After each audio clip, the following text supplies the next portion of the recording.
Hi everyone to another session of the time machine.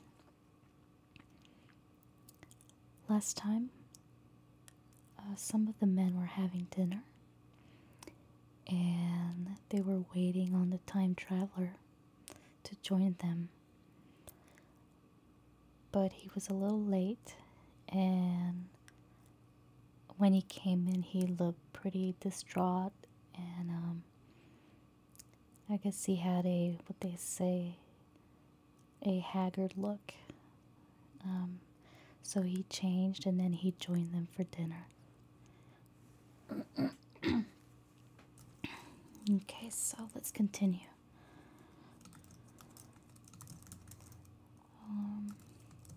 I say, said the editor, hilariously.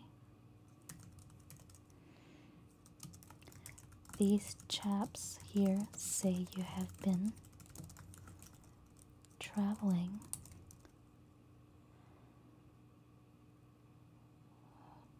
into the middle of next week. Tell us all about little Roseberry.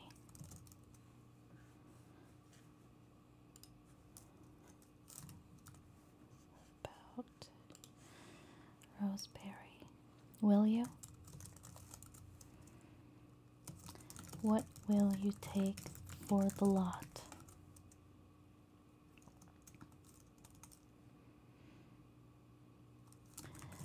The time traveler came to the place reserved for him without a word. He smiled quietly in his old way. Where's my mutton? He said. What a treat it is to stick a fork into meat again.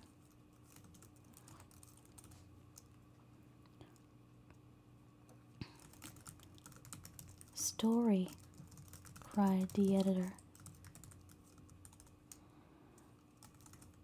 Story be damned, said the time traveler.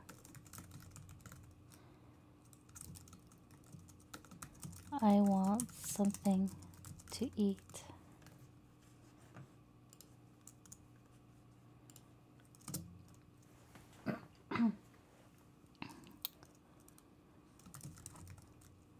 I won't say a word until I get some peptone into my arteries. Thanks. And the salt.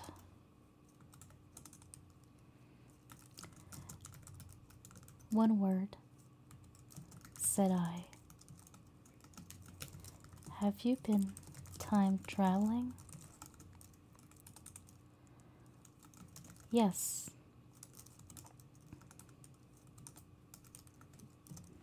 Said the time traveler,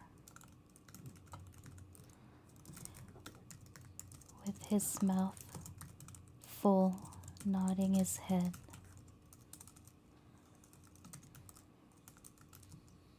I'd give a shilling a line for a verbatim note, said the editor.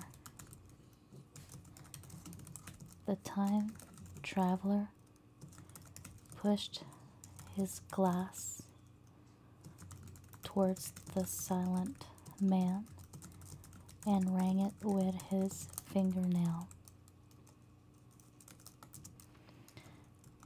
at which the silent man, who had been staring at his face, started convulsively and poured him wine. The rest of the dinner was uncomfortable. For my own part, sudden question kept on rising to my lips, and I dare say it was the same with the others. The journalist tried to relieve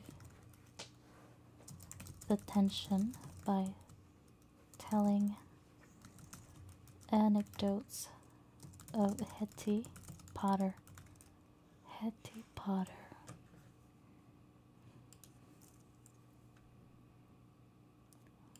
Okay. Let's. Okay.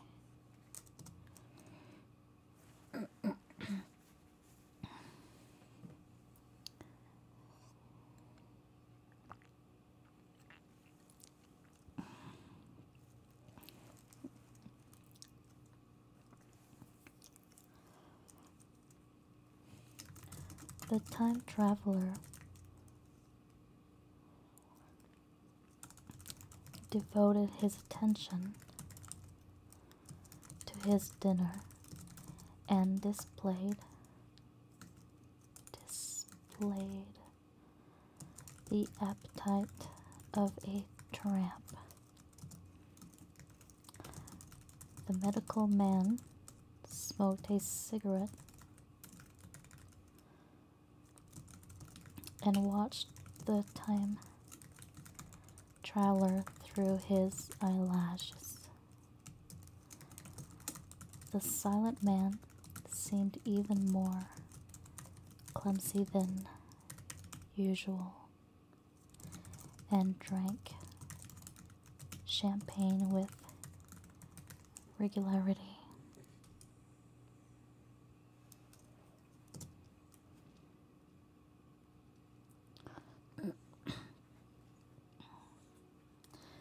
Regularity and determination,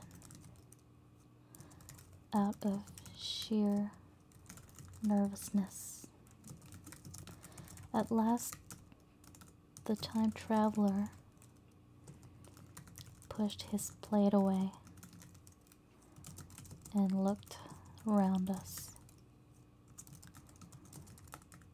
"I suppose I must apologize," he said. "I was simply starving. I've had a most amazing time." He reached out his hand for a cigar and cut the end. "But come into the smoking room. It's too long a story to tell over greasy plates." And ringing the bell in passing, he led the way into the adjoining room. "You have told blank and dash and shows about the machine?"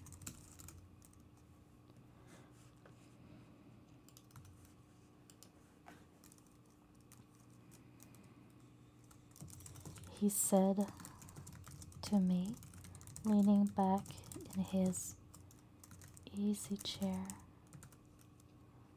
and naming the 3 new guests.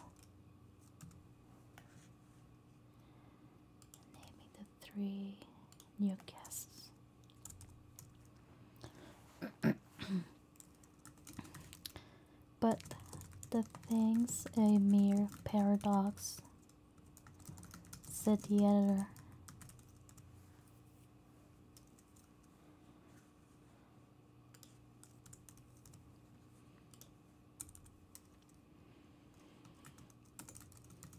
I can't argue.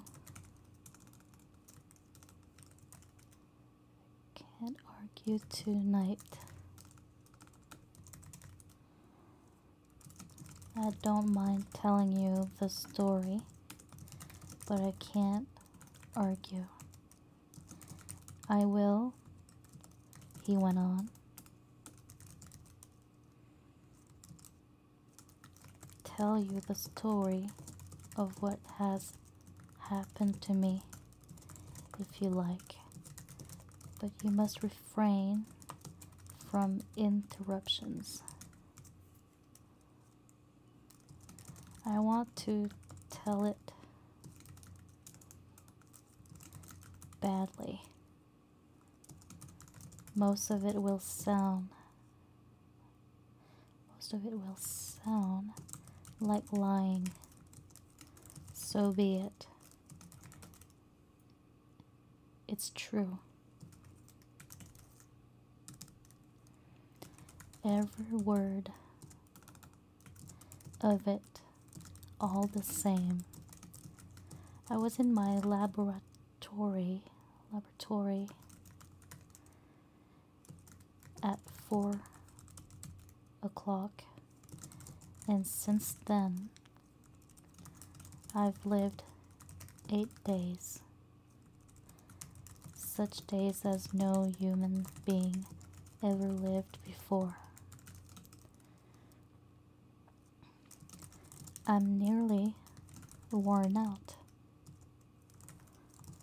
but I shan't sleep till I've told this thing over to you.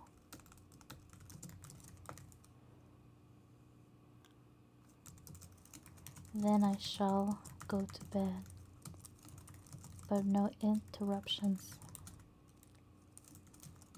Is it agreed?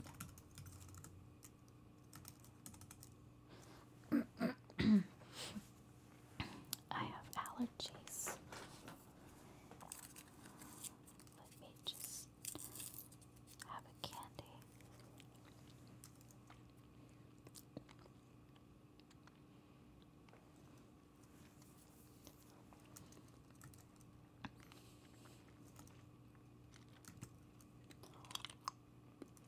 Agreed,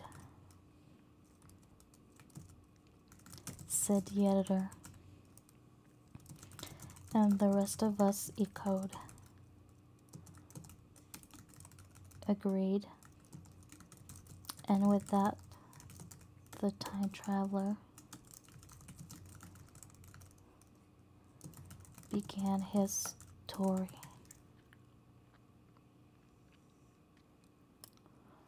As I have set it forth.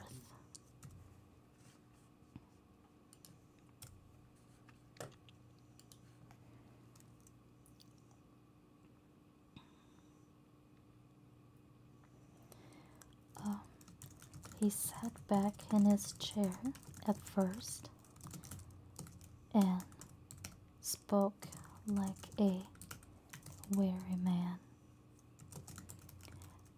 Afterward, he got more animated. In writing it down, I feel with only too much keenness the inadequacy feeling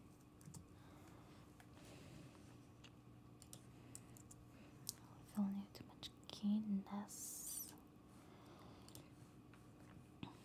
the inadequacy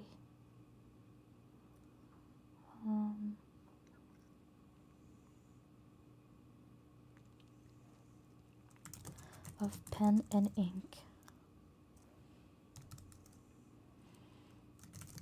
and above all, my own inadequacy.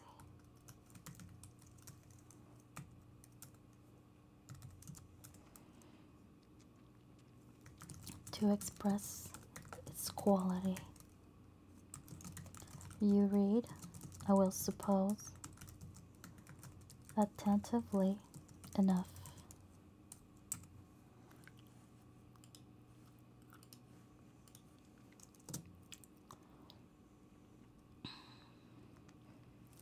But you cannot see the speaker's white, sincere face in the bright circle of the little lamp.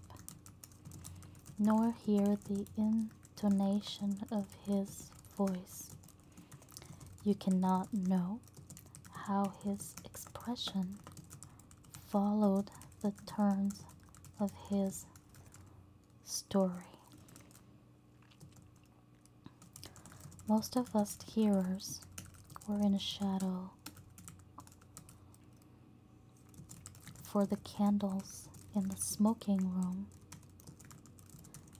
had not been lighted, and only the face of the journalist and the legs of the silent man from the knees downward were illuminated. At first we glanced, now and again, at each other. After a time, we ceased to do that and looked only at the time traveler's face.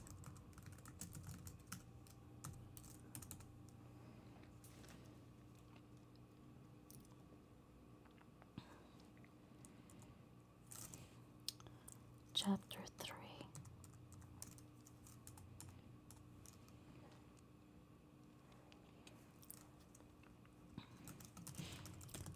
I told some of you last Thursday of the principles of the time machine and showed you the actual thing itself, incomplete in the workshop.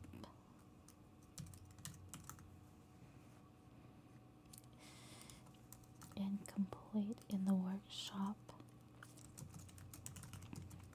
There it is now, a little travel worn, truly, and one of the ivory bars is cracked,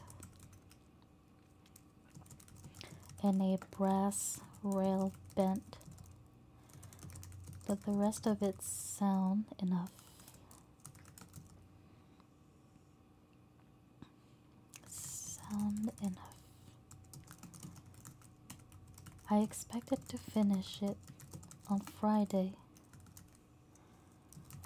but on Friday, when the putting together was nearly done, I found that one of the nickel bars was exactly 1 inch too short, and this I had to get remade, so that the thing was not complete until this morning. It was at 10 o'clock today that the first of all time machines began its career. I gave it a last tap, tried all the screws again, put one more drop of oil on the quartz rod, and sat myself in the saddle. I suppose a suicide who holds a pistol to his skull feels much the same wonder at what will come next as I felt then. I took the starting lever in one hand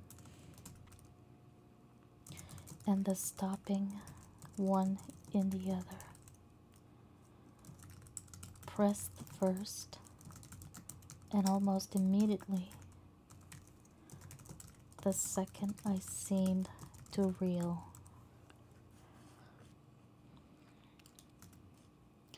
Oops,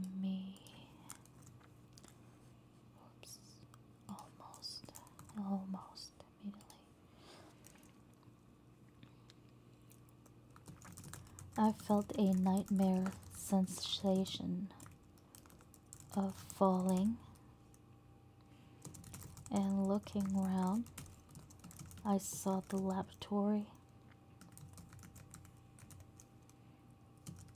exactly as before.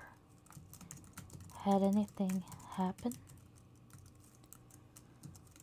For a moment, I suspected that my intellect had tricked me.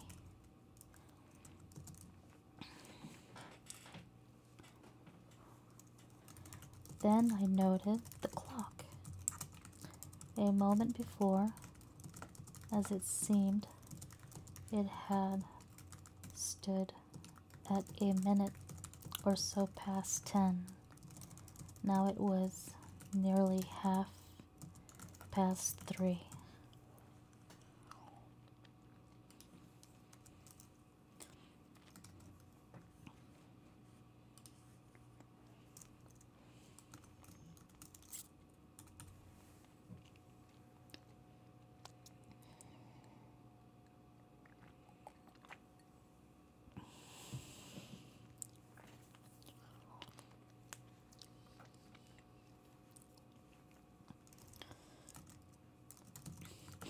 I drew a breath, set my teeth, gripped the starting lever with both hands, and went off with a thud. The laboratory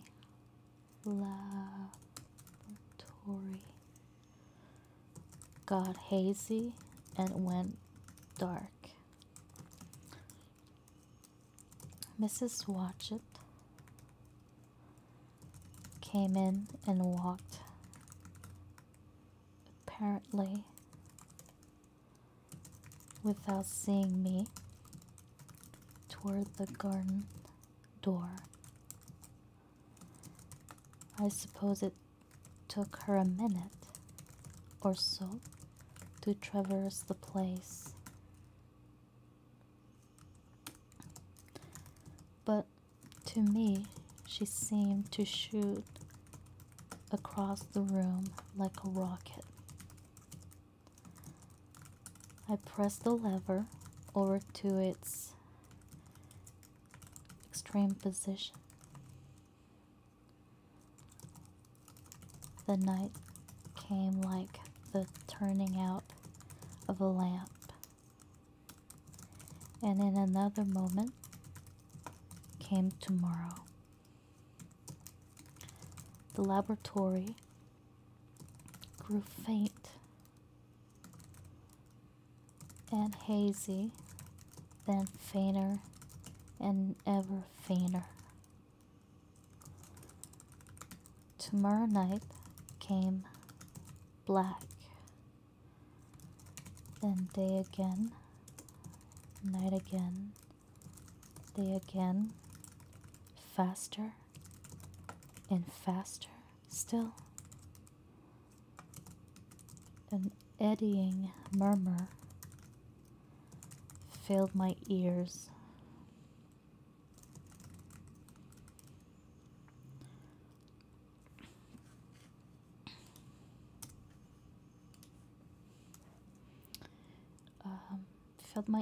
And a strange, dumb confusedness descended on my mind.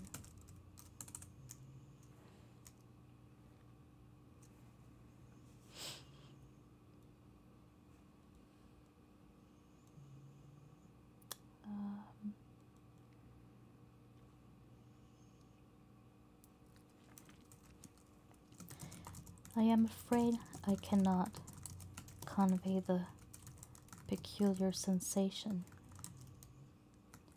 of time traveling they are excessively unpleasant.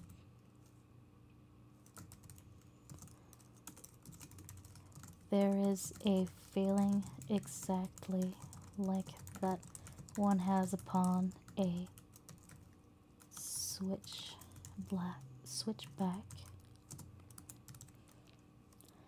of a helpless, headlong motion. I felt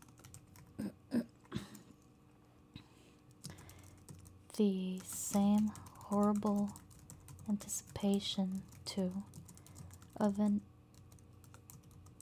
imminent smash. As I put on pace, night followed day like the flapping of a black wing. The dim suggestions of the laboratory seemed presently to fall away from me, and I saw the sun hopping swiftly across the sky, leaping it every minute, and every minute marking a day. I supposed the laboratory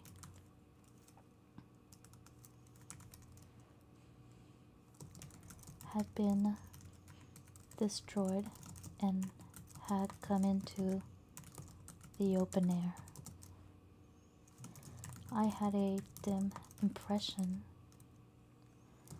of scaffolding,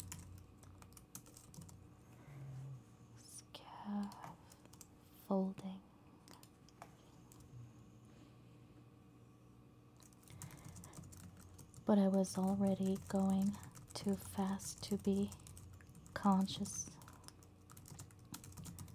of any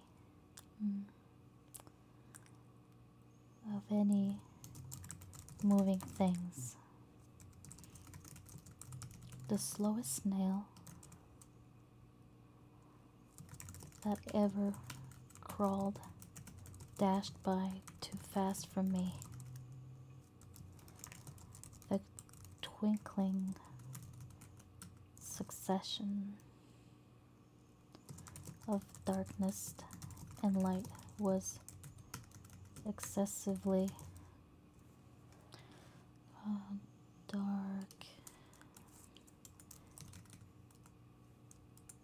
darkness and light was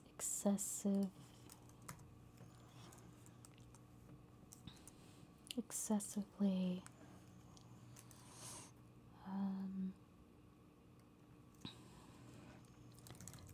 painful to the eye. Then, in the intermittent darkness, I saw the moon spinning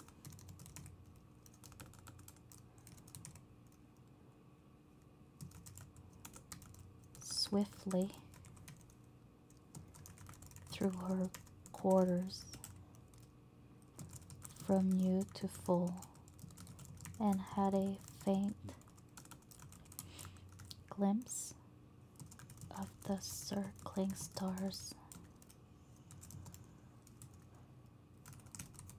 Presently, as I went on, still gaining velocity, the palpitation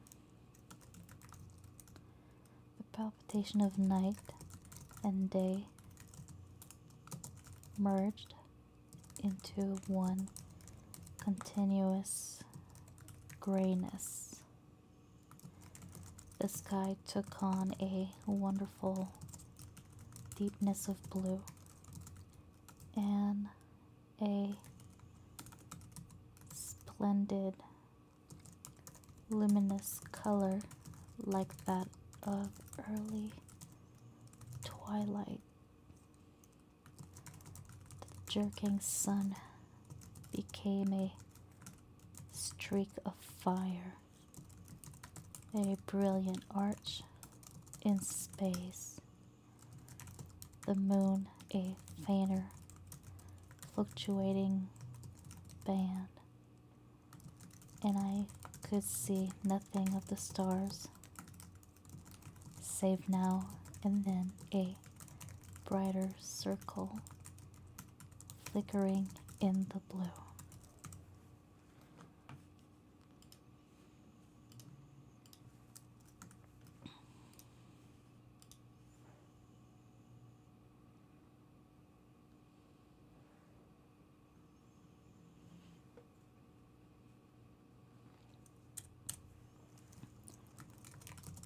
The landscape was misty and vague.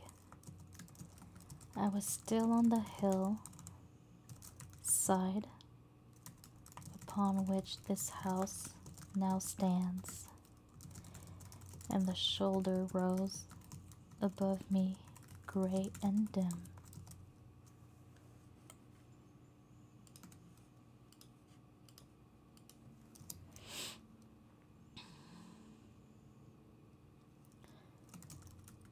I saw trees growing and changing like puffs of vapor.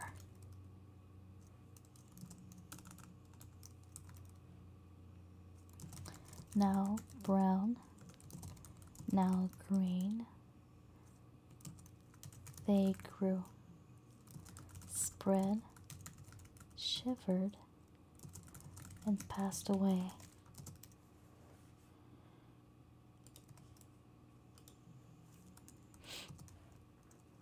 I saw huge buildings rise up, faint and fair, and pass like dreams. The whole surface of the earth seemed changed. Melting and flowing under my eyes. The little hands upon the dials that registered my speed raced around faster and faster. Presently I noted that the sun belt swayed up and down from solstice to solstice in a minute or less, and that consequently my pace was over a year, a minute, and minute by minute the white snow flashed across the world and vanished, and was followed by the bright, brave green of spring.